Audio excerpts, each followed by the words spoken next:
to stay. Hello and welcome back to Beyond Boards, a podcast dedicated to the culture of skateboarding in all its shapes or forms, from nerdy parking lot curb sessions to Olympic podium stunt maneuvers and everything in between. Today's guest is originally from Nigeria, where he grew up for the first 10 years of his life before relocating to Austria, where he discovered skating in his teenage years. Chris Pfanner is well known in the skateboarding world for his fast, powerful, but yet graceful skating and his contagious good energy. At 36 years old, he skates better than ever, as demonstrated in Antihero's latest video piece, Quantinium, which was released in the summer of 2020, while managing the Vans European skate team and raising 2 kids. So here's my conversation with Chris Pfanner. I hope you enjoy it. Never ends.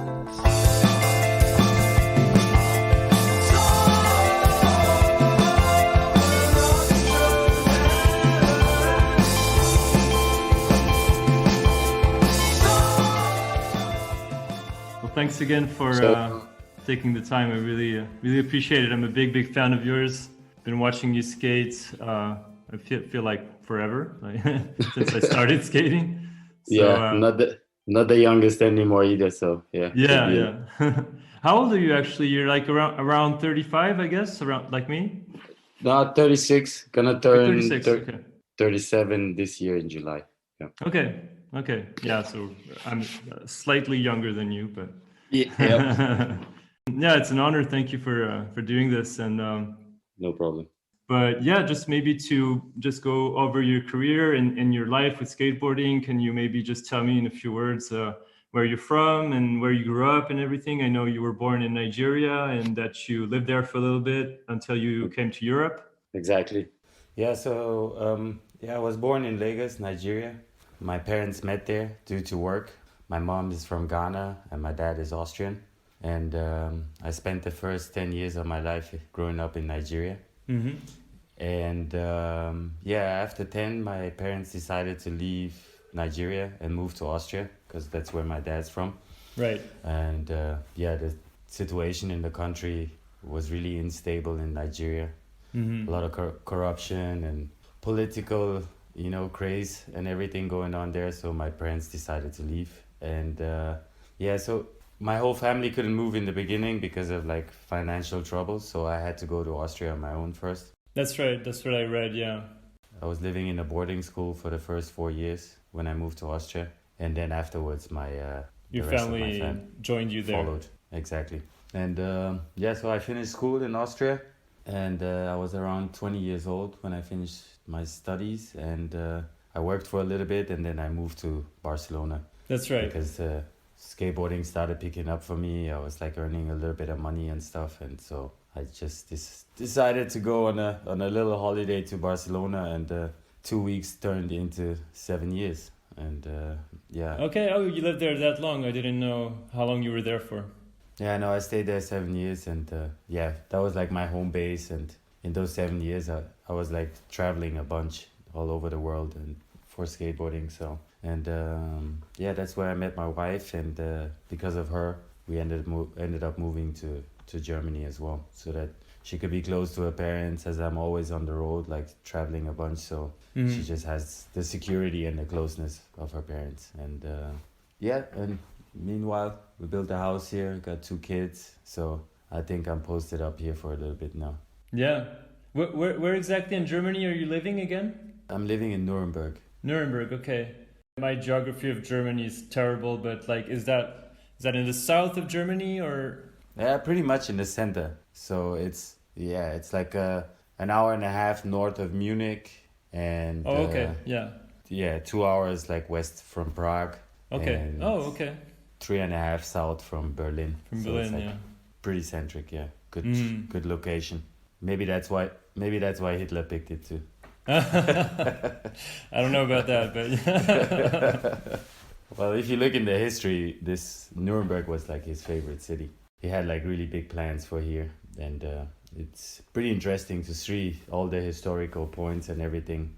Like if you see the big marches and all that stuff, it all took place here in Nuremberg. Yeah, it must be interesting to visit that city. I've never been there, but yeah. Fortunately, his plans didn't work out, so... Well, thank God. Yeah, exactly. So yeah, you mentioned in that interview Thrasher that you did, I think in September around there, that you started skating. That when you started skating, it was actually through a challenge with some kids that wanted to ride their skateboards and some obstacles that you had built with your friends to ride your bikes on or something like that. Exactly. I remember reading that you said that you basically in 24 hours you were able to ollie over 2 boards. Yeah. Just as a challenge, and I was reading that and thinking to myself, like, it took me, I don't know, 6 months or something before I could scrape a gross ollie that was like this high, you know. So I felt so bummed when I read that, and I was like, okay, like talent is not the same everywhere. But yeah, is that how it started basically? I mean, we used to, like, you know, as a kid, like through Ninja Turtles and stuff, I had my first contact with skateboarding, and you know, and a friend of mine had like a little shitty board, and I mean, we would just play around with it, like kneel on the board and scoot around and everything, you know, and then eventually we stood up on it, but it was nothing serious. It was like more like a toy that was just laying around, and then would like pick it up once in a while. But yeah, through that challenge in the boarding school, because I was like riding my BMX and the obstacles we built, so there would be like the kids from the neighborhood would always come by to skate the stuff we already built. Mm-hmm. And it was this group of skaters, and kind of had beef with them and wanted to get rid of them, so that's why the challenge. But yeah, out of that I kind of discovered my passion. Yeah. How old were you when that happened? So that was before you were 14, or so around 12, I guess, or? I was like 12 years old 12 when that happened. Yeah, and I remember that was like confirmation time, and I remember all the kids like wish to get watches, or like the confirmation present is a watch as usual, you know. But I was like, nah, I don't want a watch. Like I don't really need a watch. I need a skateboard. I'd rather have a skateboard. So that was the present I got for my confirmation. Yeah, that's sick. And so you were saying that you were staying for a few years in Austria before your family eventually joined you over there. Exactly. So did you think like skateboarding gave you like a kind of a second family, or like a really tight group of friends that you could, you know, hang out with when you were a bit more lonely, I guess, at that time? And well, I mean, looking back now, like, you know, the boarding school, there was always shit to do, you know, there was like other kids there and everything. Like, it was a pretty good time, to be honest, you know. And then like also the safety and all that, like, you know, gave me a little rest of mind too, because like in Africa, I remember going to bed and we got attacked by armed robbers at our house, you know.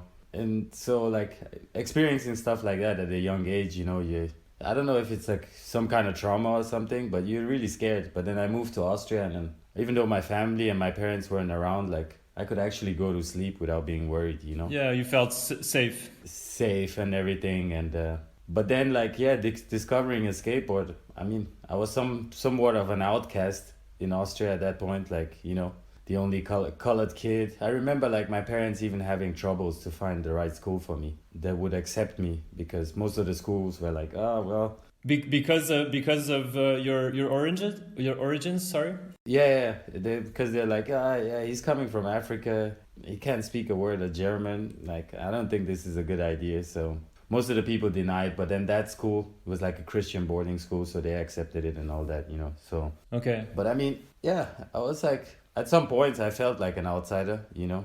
Of course, you're coming from somewhere else, you can't really speak the language and everything. But I caught along pretty well. Like after 6 months, I was fluent in German, could read and write it. And but then, yeah, I found the skateboarders, and like I felt attracted to them in some ways, because like, yeah, everyone was pointing at those people. Yeah. And like, look at them. Like you were kind of an outcast back in the days when you rode a skateboard, you know. So sure.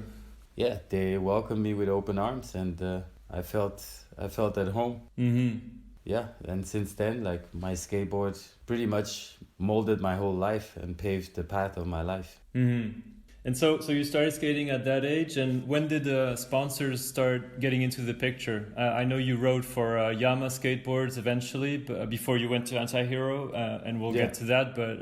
But like, what was your first sponsor? Did you get sponsored by a shop or something first, or? Yeah, so Yama started as a skate shop in my hometown. It was originally a skate shop before he started making his own boards and his own gear. Mm-hmm. And yeah, I remember like I got that board as a present, and then the second board I bought for myself, like with some money I saved. It was like a blind skateboard. And then from then on, like the skate shop started giving me all the used boards of like the guys he sponsored. So the deal was like they would get boards, and the used old boards they'll give back to him, and he would hand that down to me, you know. So I was basically skating like Mookie's old boards. Right. And so that was like the first. Mookie Rustig, right? Is that his name? Exactly. I'm probably butchering it, but yeah. No, Rustig, that's correct. Rustig, and okay. yeah, so that's how it all started, like through the skate shop, and he had connections to like, you know, the shoe brands and everything, and we were filming together a little bit, and so he would gather all our footage and send it out, and just to help us get some support, you know. And then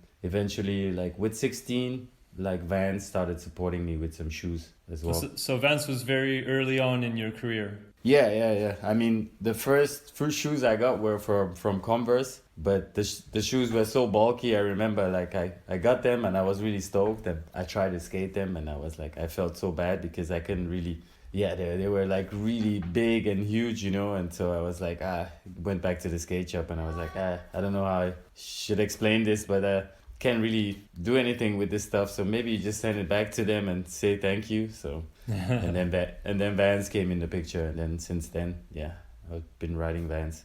Yeah.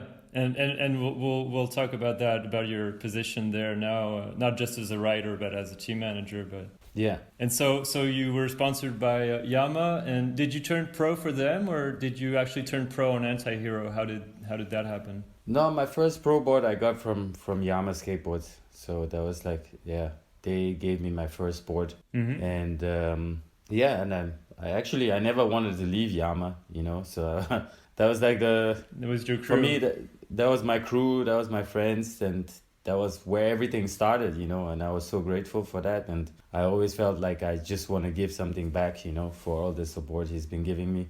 And so when I was living in Barcelona, and then I met Julian Stranger, and then they made the offer, you know. And I remember I told Mookie at that point, and he was like, Yeah, he must have been bummed, but yeah. No, he wasn't bummed at all. He was the opposite. He was like, dude. Yeah, like Antihero, Julian Stranger, like pretty legendary. Yeah. And then I was like, but I have a board sponsor already. I have Yama Skateboards. And then he was like, well, guess what? We're kicking you off right now. And I'm like, it's a pretty nice joke. So then I never received any boards from them anymore. So I guess I was like, all right, I guess I'm off. So I got to like call Julian up and be like, all right, I want to ride for them, you know. Okay. And for me, I don't know. I just like the fact of loyalty and all that stuff, you know. And I just wanted to stay with what helped me get to where I was and everything. But in the end, it was the best move, you know. So they're still waiting for their case of beer, they say, because that was the deal for the trade. They'd let me go for a case of beer. Antihero is waiting for a case of beer from you? No, Mookie. Or Mookie. Oh, okay. Is waiting for a case of beer from Antihero because that was like the prize to let me go. That seems fair. Yeah. After COVID's done, you can go skate with them and get them that case of beer. No, of course. No, man. I felt really cheap for that. I was like, well, that's all I'm worth, a case of beer. Pretty harsh. No, it must have been tough, I guess, when I mean, having such an opportunity to skate for such a legendary brand with guys like Julian Stranger and John Cardiel and everything, but at the same time having that loyalty to your friends that got you started in this whole business. And I mean, there was several different offers before that, but I never felt anything like really. There was not anything that really interested me out there, you know. And but then like Antihero, you know, like if you see what we were doing with Yama, it was like kind of like similar to what Antihero did, you know. We had our van, and it was like, all right, pack the van up, let's fill the gas tank up and keep going, see how far we get, you know. And that's how we ran it the whole time. And then so when the transition came and I went over there, it was like, well, shit, it's the same thing, only that the van's not yellow anymore, it's just white now. It's like, this is what I've been doing my whole life, so I feel pretty comfortable. No, it seems like a great fit. Like your skating definitely fits their aesthetic and their brand, so to speak. So it definitely made sense when it happened. No, and it's cool. It's been how long? Like 10 years almost that you've been on Antihero? I got on Antihero 2007. Oh yeah, so 14 years. Oh, okay. 14 years now, yeah. And I don't know, I don't even see it like as Antihero anymore. It's my family, it's my friends, it's just, I don't know, we talk about normal stuff. Like, it's been a while since we've seen each other, but I'm always in touch with Julian and John, Alden, and all the guys. And so it's like, yeah, it's like a little family, Yeah, it looks like it for sure. Yeah. Yeah, awesome riders, legendary guys, and yeah, it's a sick crew. So yeah, you guys are doing a great job. And so at what point did you move from Austria to Barcelona? You said you were around 20, around there? Yeah, I was 20 years old. That was like around 2000, 2004. What made you want to go there? I mean, obviously at that time, Barcelona was like the mecca of skateboarding. It still is in a way. Yeah. Did your sponsors kind of motivate you to go there, or was it just like a personal decision, like to find the good weather and the skating? And yeah, so years before, like I moved, I went down there with the Yama crew. I think the first trip we did down there was like in 2000. We went down there and skated, and then after that, like we would always use that as a winter escape. Get out of Austria to go skate there a little bit, and then I was like, well, I mean, at this point in my life, I don't need anything else than good skate spots, warm weather and everything. So it's like, yeah, I'm gonna go down there. And there was like a lot of shit happening there. There was always people shooting photos, filming and all that, so it just made sense because it was like super easy to get things going down there, so. What made you eventually leave Barcelona? Was it I mean, you said you met your wife over there, and was it because of maybe a career move for her that you went to Germany, or? Well, I was supposed to go to the US, because of Vans. Like there was a point where they wanted to have me there, and so that we could work closely and better and all that stuff. So I gave it a try, and I went there with my wife for the time being, and but she just for me it was easy. I had something to do, and I found the connection really quick. But for her, like, she didn't have a job and everything, and like just finding that connection and like feeling at home, it didn't really happen for her. So she was like, well, she'd rather go back to Germany and be close to her family instead. And so I was like, well, yeah, I mean, this is what I want to do, and if you're understanding enough and you let me go and do my trips and all that, then I'm sure Nuremberg's got an airport, so we can figure something out. Exactly. And so when did you move to Nuremberg? How many years ago was that? That was in 2011, 10 years ago exactly. Oh, okay. So it's been a while. Okay. Yeah. So this is kind of a nerdy question, but I was just interested in asking you about you. I noticed I was rewatching a little bit of your parts, some of your parts a few days ago, and you did a lot of like late shove-its in many video parts, or basically either late shove-it or a 180. Late shove-it, backside 180 with late shove-it. And I was just thinking to myself, like, I think you're the only person that I've ever seen do that trick, like, well, like everybody else does it kind of a little bit gross. It's kind of an awkward trick to do. And it's very hard to do it with, with style. But yeah, just basically, how did you get started with that trick? Because it's kind of an obscure one to start doing, Yeah, thinking about it. I mean, I always loved ollies and stuff, That's for me the thing, like, I don't know, with an ollie, like, you get everywhere. You can go up a sidewalk, you can clear a street, and, it's like, it's never gonna get out of fashion, For sure. Then, so I was like, trying to find, like, other possibilities with it, and I don't know how I actually got into them. Probably the Sean Sheffy. Oh, really? Oh, okay. Yep. Now that I'm thinking about it, it's Sean Sheffy. Because of Sean Sheffy. You saw him do some in some videos? Yeah, I saw Sean Sheffy do late shove-its, and that was when I was like, damn, this looks really cool. And he also does the backside ones, so a lot of people, when they do late shove-its, it's like the front side late shove-it. Late front shove-it, right, yeah. Yeah, and he had the back late shove-it. You always do the back late shove-it. Yeah. Exactly, backside one. And so it was through Sean Sheffy I got hooked on those. Yeah. Okay.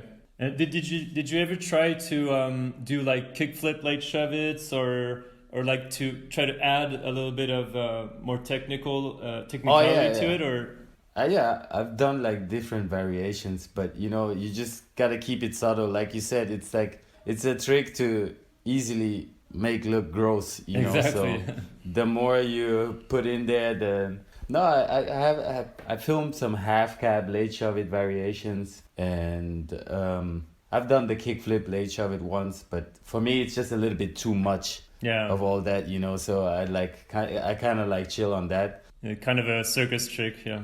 Yeah, and once I did a full cab late shove it. Yeah. Oh yeah. Oh. And I mean that works pretty well. Like it makes sense, you know. It's like it's the same thing like a half cab late shove it, but you just keep your rotation going and all that, you know. Yeah, And yeah. But with all that rotation, it must be hard to keep the control of the board and not make it spin too much, or.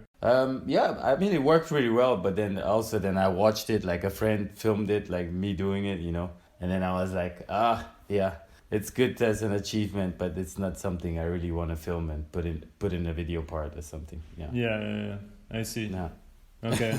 For me, it's like, you know, like if I watch a video part, like what makes it interesting for me, it's like seeing like different kinds of spots, you know. And I mean, skateboarding itself is challenging enough, you know, like there's so many tricks and all that. Like, I don't know where to start and where to end. But for me, it's like just seeing how far I can go with my skateboard, with what I'm capable of doing, you know, that's challenging enough for me.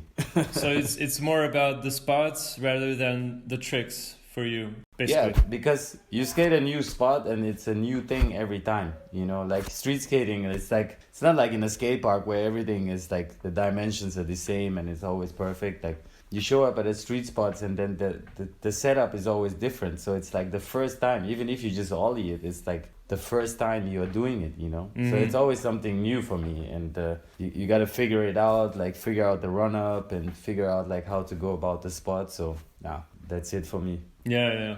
So do you ever like go crazy and try to do like crazy technical tricks, or basically just skating out of your regular routine? Do you ever try to do like, I don't know, like switch trays or fakey front crooks or whatever, stuff like that, or is that not something you enjoy doing? Or well, fuck, I'm just really impatient when it comes to that kind of stuff, like technical stuff, manuals and all that. I mean, I fuck around with it, you know, once in a while, like on a weekend at the skate park, like you actually done skating, everyone's sitting down, hanging out, and I'll just try some other stuff, you know, and play with things. But like I get really impatient with technical stuff, so that's why I'm like can't really deal with it. No, it's impressive, like man, how just to see the finesse and the control some people have, like to execute like all those technical tricks. Like I'm really impressed about it, and I have so much respect for it. But like, you know, the little time I have to go and skate and enjoy myself, then I just want to keep rolling, and you know, and not just try a trick for hours and just lose my mind. Yeah, I understand. Yeah, just open up Instagram and you'll have plenty of 10-year-old kids doing the craziest shit. Like it's today it's pretty crazy. Yeah, man, you get even tired if you watch that too much before you want to go skate. You're like so exhausted. Exactly. You don't even want to go skate. I was talking about this with I did an interview a few days ago with Nestor Judkins from Enjoy. Yeah. And he does this non-profit called Salad Days of Skateboarding, where he basically distributes skateboard equipment to countries that don't have much of a skate scene yet, you know, like Cuba, India, Madagascar, stuff like that. Mm-hmm. And I was telling him I'm actually more stoked to see a kid from his video push Mongo and fall trying to push correctly. That stokes me more than a kid at a skate park doing like a crook, nollie, late flip, whatever variation, something, you know. It's like I don't know, there's something about just authenticity and the pure joy of simple skating. Exactly. Rather than, you know, something that's really impressive, but it's a little, you know, just a bit too much. It's a bit overwhelming, I guess. Yeah, but I mean, it's like the internet opened up the possibility for people, you know. It's like, and it's a good thing too, like this way kids can get discovered easier, you know, and get the support for stuff like that. And then also it's like a new channel where like a kid at the end of the world might discover skateboarding, you know. Yeah. And like change his whole life because of that, you know, through this stuff. So I'm not against it, and some things I see a little bit critical. It's the same thing with the Olympics too, you know, like when it all first came up, everybody was like, oh, fuck this shit and blah, blah, blah. And for me, one thing is there's nothing easier than to hate something. That's the easiest thing. It doesn't take any kind of effort or anything. Yeah. Like, you don't need to think about it, and you just be like, oh yeah, it's shit. that's super easy. But I mean, thinking about it, it's like that's not how I approach skateboarding too. You know, it's like for me, it's more of a lifestyle than a sport, and you know, it's a mindset and everything. But of course, like if someone picks up a skateboard, and it's up to each and everyone which direction they want to take it. You know, if they want to train and become the next Nigel Houston, go for it, do it. If you just want to like pick up a skateboard to like discover your neighborhood with your homies and then keep going, you know, that's also fine. It's like up to each and everyone, you know. But I just see it as this, like a human being that has a passion for something goes through life differently than someone that, you know, just it's unfortunate, you know. You don't have to be talented or anything, but just to have a passion for something, you know, it's like it gives you a different mindset, you know, and it's someone that is more likely to get up and do something on their own and doesn't have to be pushed all the time, you know what I mean? So through the Olympics, like that's gonna be a new channel where like kids all over the world are gonna discover skateboarding for them, and it might change their whole life. So for me, it's a positive thing, you know. It brings more people to skateboarding, so that's the thing. And I'm not gonna go to the Olympics, and I don't know if I'm even gonna watch it or anything, but still, like whom it gives a possibility, I'm thankful for. No, I think I agree with you, and it's a positive way of seeing things, and rather than just, you know, saying it's shit and being all negative, it's not contributing anything. So not at all. Yeah. So we talked about Vans a little bit. So when did you? So you've been writing for them for a long time and still are. Yeah. But when did you start doing more like business for them? I mean, management, team management, and stuff like that. This probably started in October 2016 precisely, because I remember like the year was coming to an end, and the action sports manager of Vans Europe hit me up and was like, hey, we still got some money left, and like our team manager is not gonna do anything, and I just hit you up out of the blue to see if you have an idea to do something, you know. And I was like, well, sick. I mean, nothing easier than that. Like, so I called up my friend Preston Mygetter. Yep, P-Stone, and I was like, dude, I got this money, like, let's do something, you know. And then next thing you know, Jake Phelps was in the mix too, and Jake was like, oh, I've never been to Greece, let's go to Greece. And I'm like, well, that's the perfect fit for this time of the year anyways. Like, it's getting cold in the rest of Europe, Greece is still good. And one thing that led to the next, and then we found ourselves all in Greece on a 10-day trip, and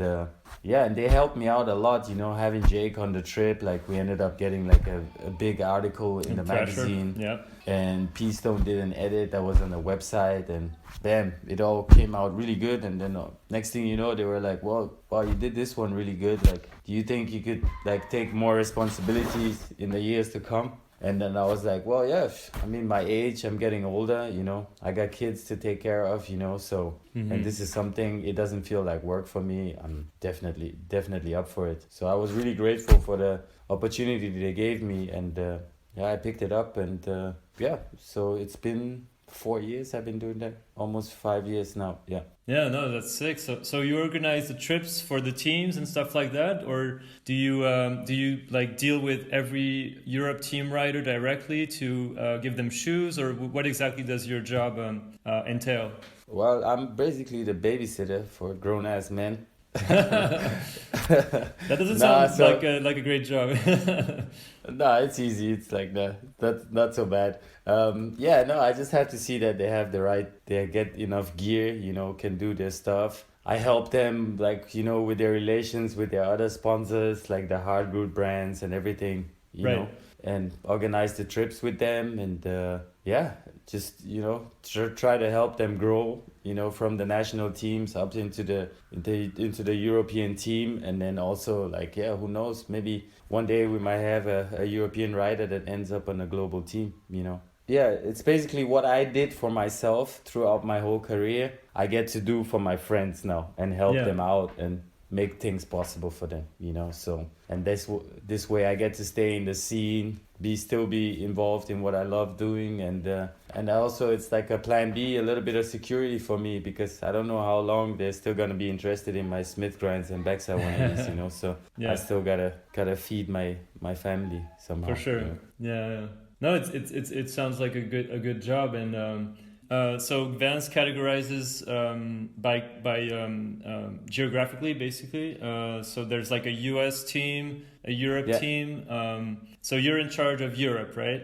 Exactly. Yeah. And then and the thing is, like, Europe is pretty huge, and it's like the second biggest market for Vans at the moment, you know, right after the US. And it's like, if you think about it, there's like, we got 16 countries that have their own team and team manager, you know. And if you think about it, it's like a really, really huge team. And then so from there, like, we try to create the possibility for the guys, like, you get on the national team, you know, you do good there, like your coverage and all that. And then so the next step is that you get into the European squad, you know. And there's a few things you gotta watch there. Like, I mean, there's markets that are bigger than the others. I'm sure you cannot compare France with Greece, or, you know, stuff like that, you know. There's like all these things you gotta keep in consideration as well too. And it's really interesting. And but I think, yeah, we were with Alex Forbes, like the guy I work with that's above me at Vans, like, I think in the last few years we managed to, like, you know, put it in a good structure and build up something, because before it didn't feel like you heard so much from Vans Europe, you know. But at the moment there's a lot coming from Vans Europe, you know. Yeah, you came swinging hard with that Tom's Tales video. It was pretty sick. Yeah, no, I mean, like, all the hard work of the boys, you know, it's like they really killed it on that project, and it stands out, and it shows, it represents the crew the best you can, you know. Yeah. No, it was really good, that video. It's I didn't know the first guy who skates in the video, Martino Cattaneo. Yeah, Martino, yeah. I hadn't heard of him before I saw that video, and I was fucking blown away when I saw Tom's Tales for the first time. And that's just the beginning. Yeah, I'm sure. I wanna see people's reaction to what he's about to put out now. He's working on a part? Oh yeah, no, I mean, the part is already done, and it just doesn't seem to stop. This guy, it's unbelievable, and he has such a different, refreshing approach to skateboarding. It's really, really nice to watch. Yeah, he skates everything. It's pretty impressive, like transition, big gaps, rails, like everything. It's just fucking incredible. He reminded me on a different style, but of Chris Joslin when he came out with that Plan B part. At least for me, it had that kind of effect of shock, you know, like I didn't know Chris Joslin before the Plan B video, and I didn't know Martino before the Tom's Tales video, and it felt kind of the same, like discovering this dude and being like, wow, he's fucking amazing, and he's gonna be he is one of the best riders right now in Europe for sure. Oh, dude, no question about that. Yeah. No, that was a sick video, and so do you also recruit new team riders, for example? Are you in charge of that, or how does that work? Well, yeah. So when I took over, like, we had to make some changes and diversify the team, and, you know, cover places geographically and all that stuff, you know. So and it's also part of my job to, like, pick people, and so now we've, like, kind of built the structure where it gives the possibility to the people, like, that get on the national teams to rise up into the European team. And we want to keep it like that, you know, keep a structure, because it's also a sense of motivation for the upcoming kids, and see how there's, like, chances. Yeah, exactly. Chances for you to climb up the ladder and all that stuff. And sure. Yeah, it's good. But also like rebuilding the whole team, like, definitely I knew some people's their styles that I really like to have involved and all that, you know. So yeah, just talk to them. I don't like stealing riders from other brands, you know. But I mean, if someone is not satisfied with where they're at and they reach out and I think it's a good fit, then we'll work on it and try to make it, you know, fit. Because I mean, it's a group of people that should travel together, and then there's a lot of downtime in what we're doing, you know. Basically, like 70% is downtime. And so all these people hanging out together on like in close vicinity, they should be able to hang together, be respectful of each other, get along well. And I think that's also one big thing as a brand, what you sell, a good time. And if you see the Tom's Tales video, yeah, you can see that for sure, the behind the scenes, like all the guys drinking beers and hanging out at the spot and stuff. Yeah, I mean, that's the best way, you know. Surround yourself with people that you want to see succeed and people that want you see you succeed, and then the rest is gonna happen by itself, you know. So yeah, absolutely.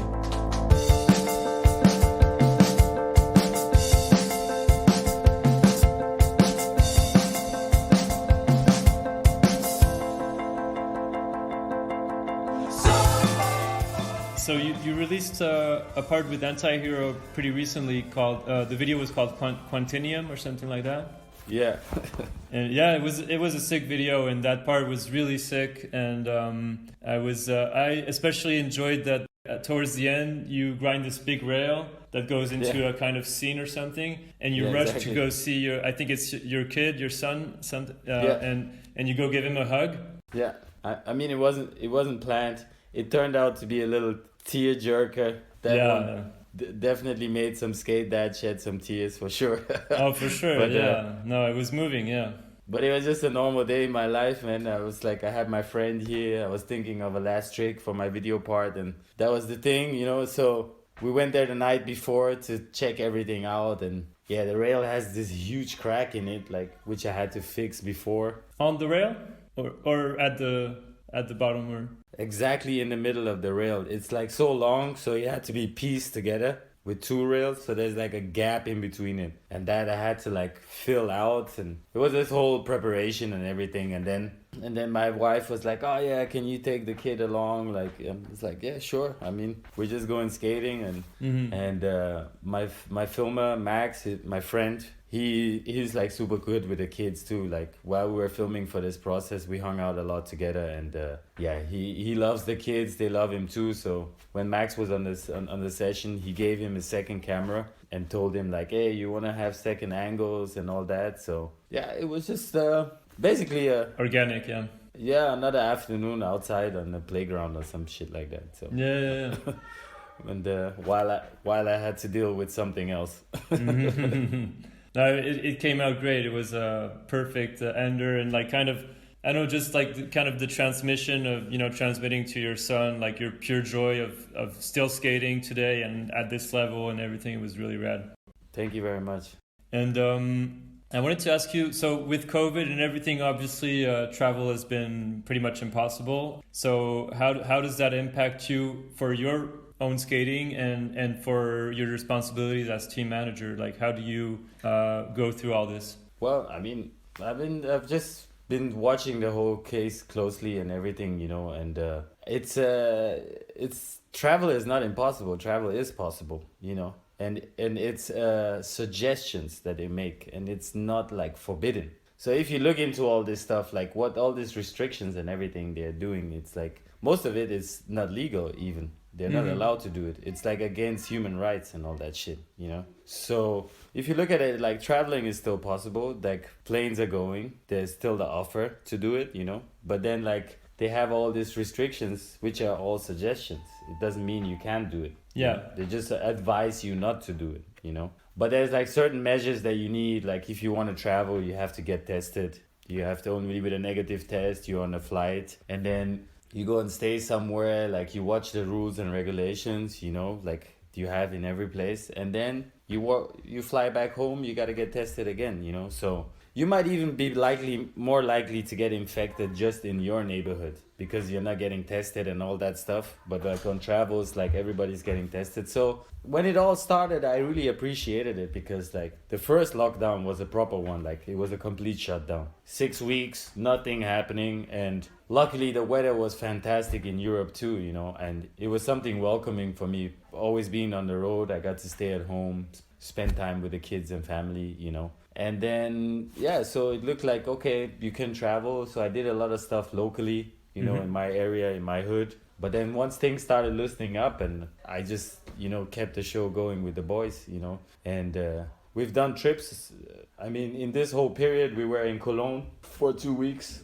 Then we spent 3 weeks in Sicily with the whole team, and then we spent like 10 days in Greece. And recently, we just did Canary Island for 2 weeks. Yep. And the last trip we did was to Barcelona for another 2 weeks.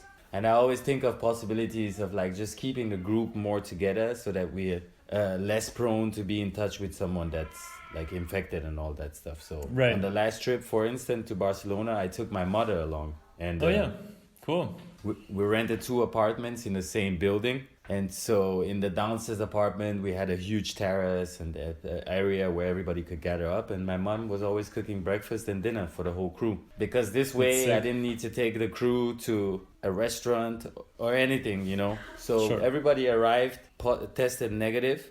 And we are just in our own bubble. The crew is always together. Everybody was tested negative. And we just stay on our own for the 2 weeks, go skating at skate spots. You barely meet anybody as well too. And then before we flew home, everybody got tested again and everyone was negative and flew back home, you know. So yeah, perfect. And we didn't do anything illegal and could just go and enjoy skateboarding in Barcelona as well, you know. Yeah. And, we saved a lot of time by not going to restaurants because like after the session, you head back home. My mom had already prepared dinner. All the boys ate. By 9, everyone is fed, having a few beers on the terrace. And before midnight, they were all in bed. Yeah. So much more productive than a regular trip, yeah. Insane. It ended up being the most productive trip we've done in. Yeah, because I guess on a regular trip before COVID times, like riders will go out and party and drink, so wake up hungover, and it takes a little while before you can actually feel comfortable on your skateboard again and start skating at a good level. And yeah, but I always try to avoid that really good by having like houses far outside the city and shit like that. So are the riders bummed when they discover that they're like where they're staying is very far away, or? No, because I mean, why do we do these trips? The main reason for doing these trips is to go skateboard. You know, you want to go on a vacation, you want to go on a fucking bar cruise, then do that on your own time. That's true. And, yeah. Mm-hmm. You know, but I always see like that. Even if we stay a bit outside the city, you get a nicer place even, you know, where everybody feels really comfortable. You got a good bed to sleep in. There's enough showers there. There's like a nice area for everybody to hang out, and there's enough space, you know. Like you go into the city, it's more expensive. Yeah. Like you're limited with that capacity and stuff. And then the next day you got to like start hunting riders down. Like, oh, where did that one crash? Or like, which girl did that one end up with? You know? Yeah. And that just takes up so much fucking time. And it's not like... And it's time for everyone involved, you know. You stay somewhere where like everything is provided what you need, you know, and like nobody has to wait on anybody and all that stuff. Like it's the best way to go about it, you know. Yeah, for sure. You mentioned Peastone a little bit earlier, and I just wanted to ask you about, there's basically a lot of rad people that unfortunately passed away in the last few years in the skateboarding industry, like Peastone, who was a photographer for Thrasher, right? Filmer, sorry, yeah. Jake Phelps, who was the editor of Thrasher, basically, also passed away. Jeff Grosso, not too long ago. Ben Ramers as well, a few years ago. Yeah. And it's every time that happens, it's obviously a tragedy. But it's interesting to see how tight the skateboard community is and how it gathers together facing such a tragic event. And I just wanted to ask you about like that, just how it illustrates how strong the skateboarding community is, basically. Yeah. No, there's a big unity in skateboarding, you know. And I think like even more than in any other kind of like subculture or that, you know. It's like a togetherness that is in skateboarding, which I really love, and I love experiencing as well, you know. So, and also, yeah, because a lot of these deaths lately have, you know, also have a lot to do with like mental illness and all that stuff. And I think it's a useful thing, and it's a very good thing that like people are using their channels through skateboarding to create awareness about topics like this, you know, and using all this social media stuff for something more meaningful, like, you know, to encourage people to like not have to deal with their problems by themselves, you know, and realize that, hey, you're not alone. There's a lot of people around you that you can reach out to that will have an open ear for you, you know. And Yeah, because in other subcultures and sports, for instance, there's like a big sense of competition, you know? And I think that is also what separates the people a lot too. I'm sure it is in skateboarding, of course, and everything that has like progression involved and all that, there's gonna be competition then. But still, like the whole lifestyle is still so way laid back and has such a unity that I think it holds really tight together. Yeah. It's obviously devastating when these people die, but it's also very touching to see how people get together in the skateboard community. Yeah, because I mean, just because someone is not physically among us anymore doesn't mean the person is not gonna live on. And the more we cherish the memories of them and carry the stories of them around, like they will live forever, you know? And that's like our responsibilities to do, you know, to like keep our fellow friends among us, even if they're not here physically. Yeah. Mm-hmm. And so you mentioned the Olympics a little bit. I just wanted to ask you, how do you, as a skateboarder who has been skating for the last more than 20 years, so how do you see that? What is your your general opinion about that, and how do you see skateboarding evolving from now on, now that the Olympics are going to happen? Well, I mean, for skateboarding, it's just a positive thing, especially for the industry, you know, like if the channels of the Olympics are used, you know, and if the Olympics are in the hands of the people that portray skateboarding properly, you know, then skateboarding is just gonna experience a growth. And in the end, like I said, there's gonna be different facets of skateboarding. Anybody who picks up a skateboard decides to do with it is up to them. You know what I mean? Mm-hmm. It's like they want to go the athleticism way, you know, like competition and all that. That's up to them. Like some people are cut for that, you know. And why shouldn't they pick that for themselves? But then there's gonna be the other part that just wants to like slay a curb in a driveway or like jump down some stairs and hang out at the plaza with their friends instead, you know. So there's also that way, and so it's like it leaves it up to everyone themselves what they make of it, you know. And for me, it's just like a positive thing. It's like just because the guys at the Olympic like doing it, I just hope it gets portrayed in the proper way, you know, where if I see it, I'm not going to be bummed out about it and be like, hey, man, this is not skateboarding for me, you know. But we'll see how it comes out. But other than that, like, I think it's going to help skateboarding grow. And for everybody involved in the industry, people working in the industry and all that, you know, it's only just going to be a positive thing. So, yeah, it's going to be interesting to see how it actually unfolds. And I'm going to talk with someone soon who works for the like French Skateboard Commission or something like that. And French Skateboard Federation. Yeah. And I want to ask him about like how they're going to basically rate the skateboarding. And I guess it's going to be a bit like Street League or something. Yeah.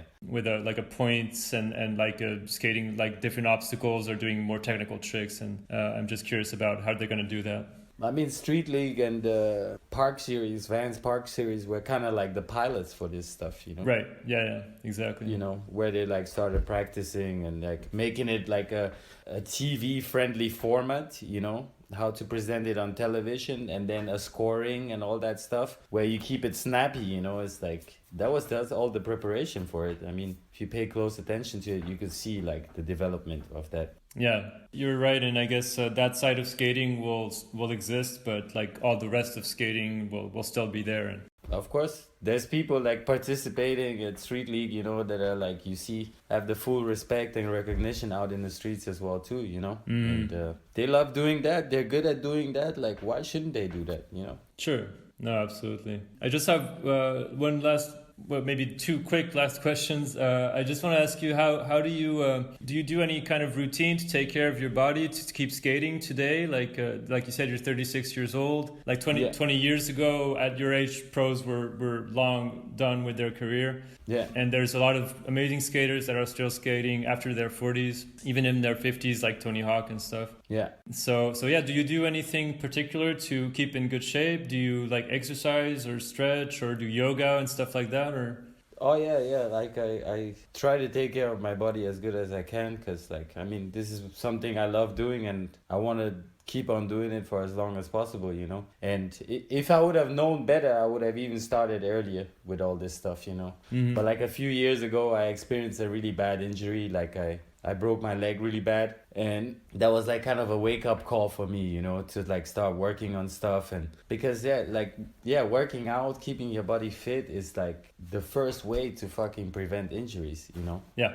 If you're stable and strong in certain areas and everything, like you're more likely to get away from an injury than if you don't do anything for it, you know. And so I kind of learned out of that stuff, and you know, started working on this. And a good friend of mine who used to be like a motocross pro, he started like his own studio where he works with like athletes in snowboarding and skateboarding and specialized just on that. And I'm like kind of his test object, so I'm really grateful that he does that stuff with me. And you know, he does like different things with me, challenges me to use my body in ways that I never even thought of, and I wasn't even thought I was capable of, you know. And it's almost 1.5 years I've been on that program with him now, and I can see like the development, the progression, and like things I can do with my body that you didn't think you could do. The first session he showed me some stuff, and it was like, yeah, do this, and I was like, the fuck, like this is not even possible, you know. Because like, yeah, just skateboarding is like, it's a monotone thing. Like you use your body just in one way, and then like a lot of other parts of your body are just left dormant, you know. And then through all this exercising and everything, you reactivate all that stuff again. Like your neural system reminds certain muscles what they're capable of and what to do, you know.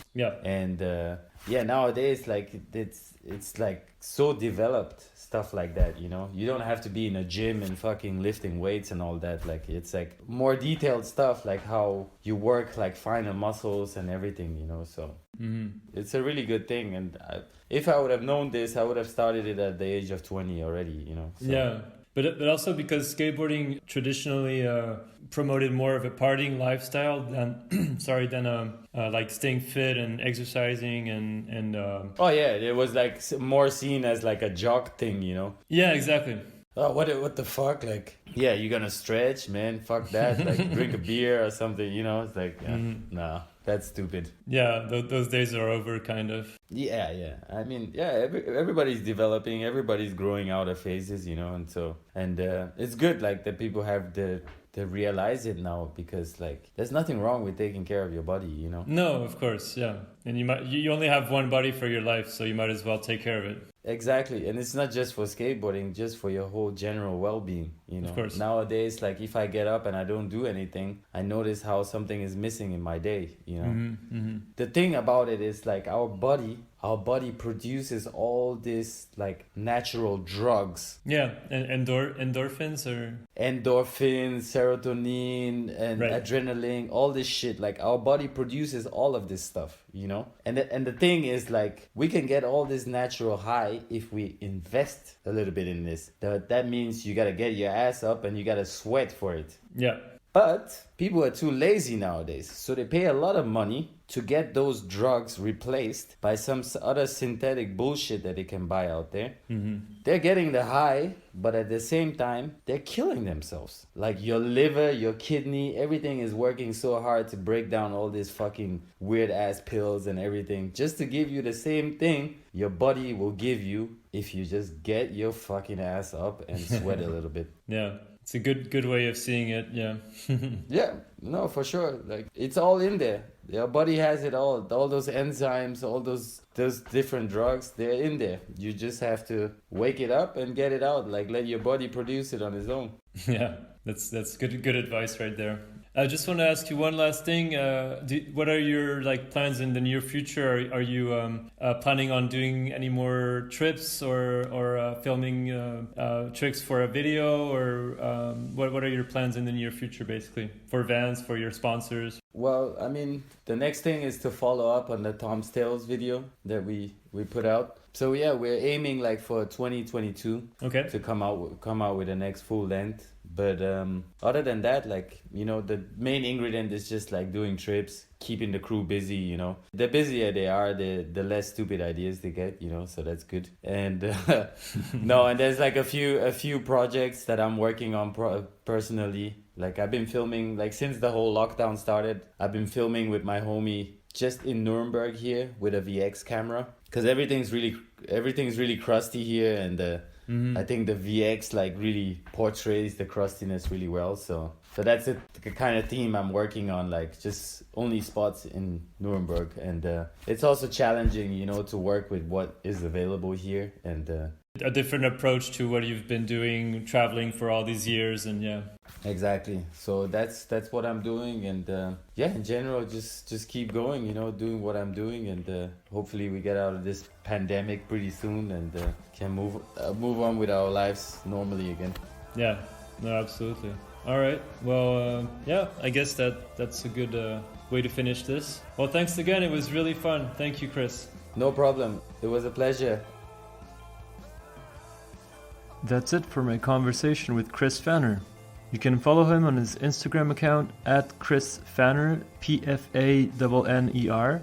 Go check out his latest part in Antihero's Quantinium video on YouTube, and while you're at it, go watch the Vance Tom's Tales video from last summer, which is really epic, as we discussed in the interview. Thank you for tuning in. See you soon for a new episode of Beyond Boards.